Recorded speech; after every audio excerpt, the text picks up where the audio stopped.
సినిమాల్లో ప్రతి సినిమాల్లోనూ పాత్ర పాలన సినిమాలు చూసుకుంటే కోడల్ని ఇబ్బంది పెట్టే కాదు క్యారెక్టర్ ఎన్నో కుస్తీ కాస్తి కాదండి. ఈరోజు సీరియల్స్ అన్న సీరియల్స్ అయ్యే వస్తున్నాయి. ఇదివరకు ఆ రోజుల్లో శ్రీరంజని సావిత్రి గారు ఉన్నారంటే సావిత్రి గారు ఎన్ని కష్టాలు పెట్టేస్తుంది శ్రీరంజని. ఇప్పుడు సినిమా అంతా ఏడుస్తూనే ఉంటాం. ఇవన్నీ ఉండేవి. బట్ మహానటులు కొంతమంది తిరిగిరారు. Nobody can replace them. అంతే, కొన్నిటికి ప్రత్యామ్నాయం ఉండదు, ఆల్టర్నేటివ్ ఉండదు. ఇప్పుడు ఆవిడ సూర్యకాంతం ఆల్మోస్ట్ అన్ని సినిమాల్లో సరే రకరకాల పాత్రలు పోషించారు. ఆవిడ సెంటిమెంట్ పండించింది, హాస్యాన్ని పండించింది, క్యారెక్టర్ పండించింది. ఆ ప్రతిభా నటన లోపల ఉన్న ఏ పాత్రను అవలీలుగా పోషిస్తుంది. అయితే ఎక్కువగా సూర్యకాంతం అనగానే మన గయ్యాడి అనేది గుర్తొస్తుంది. గయ్యాడి పాత్రలు ఎక్కువగా చేసింది. గుండమ్మ కథ లాంటివి చాలా పెద్ద ఎగ్జాంపుల్. ఆ మూస పాత్ర అనుకున్నా చేసినప్పటికీ కూడా ఎక్కడ ఆడియన్స్కి ప్రేక్షకులకి బోర్ అనేది కొట్టకుండా సూర్యకాంతం అనగానే ఒక ప్రేమతో కూడిన భయము, ఒక ఆనందం కలుగుతుంది కదా. అది ఎలా సాధ్యమైందో మీరు అనుకుంటున్నారు సార్ సూర్యకాంతంలో? మహామనిషి ఉండేవిడ తన క్యారెక్టర్ చేసి నేనే పెద్ద యాక్టర్ని అని గర్వంగా ఉంటాం. కానీ లేకపోతే నేను మీ అందరికంటే సీనియర్, నేను చెప్పినట్టు మీరు వినాలని చెప్పి అట్లా ప్రవర్తించడం కానీ ఎప్పుడూ లేదు. అందరినీ ప్రేమగా పిలిచేది. ఏ కోడళ్ళు అయితే కష్టాలు పెట్టేదో ఆ కోడల దగ్గరికి వెళ్ళి కావలిసుకొని ఏడ్చేది. సారీ అమ్మా, నేను మరి క్యారెక్టర్ చేయి తప్పలేదు, చేశాను, నిన్ను కొట్టాను, నిన్ను తిట్టాను, నేను చాలా బాధపడతానంటే అదేంటమ్మా మీరు ఆ మాట అంటారు, మీరు అంత బాగా చేశారు కాబట్టి సీన్ పండింది, మేము ఎవరో అలా అనుకునే వాళ్ళం కాదు అని. ఇట్లా చిన్న ఇన్సిడెంట్ చెప్తాను. ఇట్లాంటిదే సావిత్రి గారు తల్లి గారును గుమ్మడి గారి తండ్రిగా మేమందరం ఒక సినిమా చేసాం. ఆ సినిమాలో నేను చిన్న కొడుకుని అల్లరిచల్లరగా తిరుగుతున్నాడని చెప్పి కోపం వచ్చి కొట్టే సీన్ అది. డైరెక్టర్ ఏం చేశాడంటే టాప్ యాంగిల్లో పెట్టేసేసి సీన్ అంతా ఒకటే షాట్ చేద్దామండి, కట్ చేస్తే ఎమోషన్ ఉండదు, బిట్లుగా తీస్తే అని చెప్పి షాట్ పెట్టాడు. రిహార్సల్ చేసాం. ఓకే, అంత అయిపోయింది. షాట్ స్టార్ట్ చేశారు. సావిత్రి గారు రావటం, నన్ను పట్టుకోవటం, తిట్టడం, కొట్టడం అన్నీ అయిపోయినాయి. కానీ బ్రహ్మాండంగా అయిపోయింది. అందరూ చప్పట్లు కొట్టేసారు. బ్రహ్మాండం అనుకున్నాం. నాకేమో లోపల ఏదో మండిపోతాను. తొక్కట తీసి అని ఊదుకుంటున్నా. ఆవిడ చూశారు. ఆవిడ ఏంటి అన్న, ఏంటి ఏమైంది అన్న. ఏం లేదమ్మా అంటే ఊరుకోకుండా గమ్మ వచ్చి తీసి చూస్తే ఆవిడ గోళ్ళు ఇట్లా గీసుకుపోయి బ్లడ్ అవుతుంది. ఎంత ఏడ్చారో చెప్పాను కదా. నాన్న క్షమించను నాన్న, సారీ నాన్న. అది మా క్యారెక్టర్ బ్రహ్మాండంగా చేశారు, సీన్ బ్రహ్మాండంగా పండింది. నా ఇల్లు నా వాళ్ళు ఆ సినిమా పేరు టైటిల్. ఇంత బాగా వచ్చిందమ్మా, మీరు అట్లా అనకూడదు, ఇంత మంచి సీన్ చేశాను, మీతో కలిసి మేము నటించే అవకాశం రావటం మా అదృష్టం అనుకుంటాం మేము. ఇదేందే ఉందమ్మా, ఇవాళ కడితే రేపు పొద్దురికి తగ్గిపోద్ది. అంటే వాళ్ళు మనుషులు అంత సున్నితమైన మనుషులు, సున్నితమైన మనుషులు. సూర్యకాంతం గారు కూడా చాలా సున్నితమైన ఇది. చిన్న ఇన్సిడెంట్ జరిగితే కూడా ఆవిడ కళ్ళ మీద నీళ్ళు తిరిగిపోయి. అంటే లోపల మనిషి ఆవిడ మనిషి అంటే ఆ క్యారెక్టర్లో ఉన్న వ్యక్తిత్వం వేరు, ఆవిడ నటించిన పాత్ర వ్యక్తిత్వం వేరు, అసలు మనిషి వేరు, కంప్లీట్ పూర్తి ఆపోజిట్.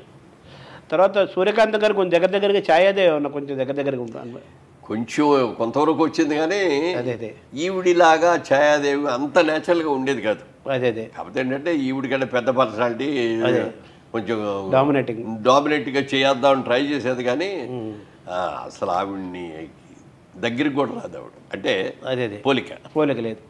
ఈవిడ కూడా మంచి నట్టే బాగా చేస్తుంది. ఎంత అయినా ఈవిడేమో యాక్ట్ చేస్తాను ఫీలింగే వస్తుంది. ఆవిడేమో పాత్రలు జీవించిన న్యాచురల్గా. ఇప్పుడు అదే గుండమ్మ కథ సినిమాలో ఇద్దరు ఉన్నారు కదా, ఇద్దరు కొట్టుకుంటారు ఉన్నారు కదా, వాళ్ళ అద్భుతమైన కాంబినేషన్ కదా వాళ్ళిద్దరిది.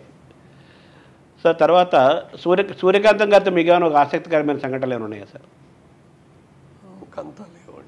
వ్యక్తిగత ఎప్పుడు కలిసేవాళ్ళ ఆవిడతోటి మీరు? అంటే షూటింగ్లో కలవటే కదా, వ్యక్తిగతంగా ఎప్పుడు కలవలేదు. షూటింగ్లో కలిసేవాళ్ళం, చక్కగా ప్రేమగా ఏదో ఒకటి తెచ్చిపెట్టేది. నన్న తిన్నాన్న ఇది బాగుంటుంది, నేనే చేశాను, నేనే వండాను అని చెప్పి అట్లా డైరెక్టర్ కానీ మాకు కానీ కో ఆర్టిస్టులు కానీ అందరికీ ఏదో ఒకటి తెస్తూ ఉండేది. ఒకరోజు పులిహార తెచ్చేది, ఓ రోజు ఏదో వెన్నుండ లాంటివి తెచ్చేది, ఓ రోజు లేకపోతే కారపోసండి అన్న తిరు, ఏదో ఒకటి ఉట్టి చేద్దంతో రాకుండా ప్రేమగా పెట్టేది. ఇప్పుడు మీరు చెప్పినట్టుగా ఇప్పుడు ఎస్వి రంగారావు కానీ, సూర్యకాంతం కానీ, సావిత్రి గారు కానీ ఇలాంటి ఒక మహానటులు అంటే వాళ్ళు నటించినట్టు కనిపించకపోవడమే మహానటన. సహజంగా ప్రవర్తించటం, అది మన ఇంట్లోనో పక్కనో ఎక్కడో పాత్రలాగా అనిపించటం, అటువంటి నటన మనం ఇప్పుడు మిస్ అవుతున్నామంటారు? డెఫినెట్గా. అంటే ఇప్పుడు కూడా మంచి ఆర్టిస్టులు ఉన్నారు, లేరని నేను అన్నకానండి. అంత ఈజీగా రంగారావు గారు కూడా ఏదైనా డైలాగ్ చెప్పాలంటే పెద్ద ఇదే చాలా అసలు ఎంత ఈజీగా మామూలుగా మాట్లాడేస్తాం. అంటే మనందరం ఇక్కడ కడుపులోంచి మాట తెచ్చుకొని వచ్చి మాట్లాడతాం, వాడు ప్రజల చివరి నుంచి మాట్లాడేసేస్తాడు. అంతకంటే పెద్ద ఎఫెక్ట్ ఇంకెవడో చేయలేనంత ఎఫెక్ట్ వచ్చేస్తుంది. రామారావు నాగేశ్వరరావు పౌరాణిక సినిమాల్లో రామారావును ఎస్ రంగారావు గారు యాక్ట్ చేస్తే ఈయన పెద్ద డైలాగ్ చెప్పిన తర్వాత అని ఒక్క ఎక్స్ప్రెషన్ ఇచ్చేవాడు, మొత్తం పోయి అవుట్. అంత కష్టపడి ఆయన చేసి అంత పెద్దలాగా చెబితే అన్నట్టుగానే బానిసలకి ఎంత అహంకారం అంటాడు. అది ఆయనకే చెల్లింది, వాళ్ళకి ఆయన అది ఆయన అన్నారు కాబట్టి ఊరుకున్నారు, కానీ జనం ఊరుకునేవారు. అవునవును. రామారావు లాంటి మహానటుడు మీరు ఇట్లా అంటారా? సూర్యకాంత్ అన్న ఆయన ఎన్టీఆర్ అక్కగారిని పిలిచేవారట కదా సార్. అవును, అదే చాలామంది ప్రేమ. ఇప్పుడు సినిమా ఇండస్ట్రీలో నుండి ఇవాళ మార్పులు వచ్చేసి కానీ నేను పెద్దను చిన్న లేకపోతే షార్ట్ అయిపోగానే నా క్యాబిన్లోకి వెళ్ళి కూర్చోవడం ఇవన్నీ అప్పుడు లేవు. క్యారవాన్స్ అనే సిస్టమే లేదు అప్పుడు. అందరూ షార్ట్ అయిపోయిందంటే స్టూడియో బయట చెట్ల కింద కూర్చునేవాళ్ళం, కుర్చీలేసి. భోజనాలు కూడా అక్కడ అందరం కలిసి కూర్చొని భోంచేసేవాళ్ళం. వెళ్ళి ఎవరు మేకప్ రూమ్లో వాళ్ళు భోంచేయడం కూడా ఉండేది కాదు.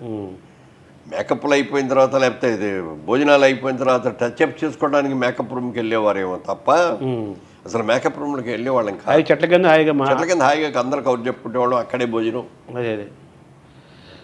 ఇళ్ళ దగ్గర నుంచి క్యారేజీలు వచ్చిన వాళ్ళు అయితే ఇదిగోటమ్మా నా ఇంట్లో ఇవాళ మంచి పచ్చడి చేసి తెచ్చాను, ఇద్దిను లేకపోతే ఇద్దిను అని కలిసిమెలిసి ఉండేవాళ్ళు. పల్లెటూళ్ళ పొలాల్లో భోజనాలు కూడా చెప్పేవాళ్ళు అనమాట, క్యారేజ్ పంపించేటప్పుడు కొంచెం కూరలు ఎక్కువ పెట్టండి అని. అదే మన పల్లెటూరులో పొలాల్లో అందరూ కలిసి భోజనం చేసినట్టు అంతే. ఇప్పుడు నిర్మలమ్మ కూడా కొంచెం దగ్గర అటువంటి వాతావరణం. అది కూడా అదే సార్. ఇంత సూర్యకాంతం గారి శత జయంతి ఉత్సవం ప్రారంభమైంది. మీరు పరిశ్రమకి ఉన్నవాళ్ళలో పెద్దవాళ్ళు, తర్వాత మూవీ ఆర్ట్స్ అసోసియేషన్ చాలా ఏళ్ళు ఇక్కడ చేయమని అడిగానండి. నా దగ్గర ప్రపోజల్ రాగానే చాలా మంచి ప్రపోజల్ అండి, తప్పకుండానండి చేద్దామండి. ఆవిడంటే అందరికీ గౌరవం, ప్రేమ, అభిమానం. Nobody can replace her. మీరు ఇక్కడ చేద్దామండి అంటే లేదండి మెడ్రాస్లో చేస్తామండి. మెడ్రాస్లో ఎవరున్నారండి, ఇండస్ట్రీ అంతా ఎక్కడ ఉంటే ఇక్కడ చేయాలి కానీ అక్కడ ఏంటండి అని చెప్పే కానీ వాళ్ళు ఎందుకో మేము కమిట్ అయిపోయామండి, తర్వాత కావాలండి ఇంకో రోజు చేస్తామండి. ఇంకో రోజు అయితే వద్దండి, అంతగా అవసరం అయితే మేము శత జయంతి ఉత్సవాలు ఆఖరి ఫినిషింగ్ డే రోజున మేమే చేస్తాం ఇక్కడ కావాలంటే అని అనుకున్నాం. ఇప్పుడు మనకి కవులకి కళాకారులకి వాళ్ళందరూ ఘంటసాల అందరికీ మనందరికీ మనం వారసులమే. వాళ్ళందరూ మన ఆస్తి, మన తెలుగువారి ఆస్తి, మన సంపద, మన ఐశ్వర్యం. వాళ్ళని మనం ఎవరైనా ఓన్ చేసుకోవచ్చు. వాళ్ళ ఉత్సవాలు, వాళ్ళ జ్ఞాపకాలు ఎవరైనా చేసుకోవచ్చు కదా. మీరు ఏమైనా ప్లాన్ చేస్తున్నారా ఉత్సవాలు ఏమైనా, సూర్యకాంతం గారి ఉత్సవాలు? అదే అన్న, ఇప్పుడు ఇదే చేద్దామని అనుకున్నాం, అన్ని ఏర్పాట్లు చేసాం. వాళ్ళు చిన్న ఇదిగా మేము మెడ్రాస్లోనే చేయాలని తర్వాత చేసేటైతే మాకు వద్దండి, మీరే చేసుకోండి. సో ముగింపు శత జయంతి మీరు చేస్తారు? శత జయంతి ఆఖరి తరపున ఫినిషింగ్ అప్పుడు మేము చేస్తాం డెఫినెట్గా.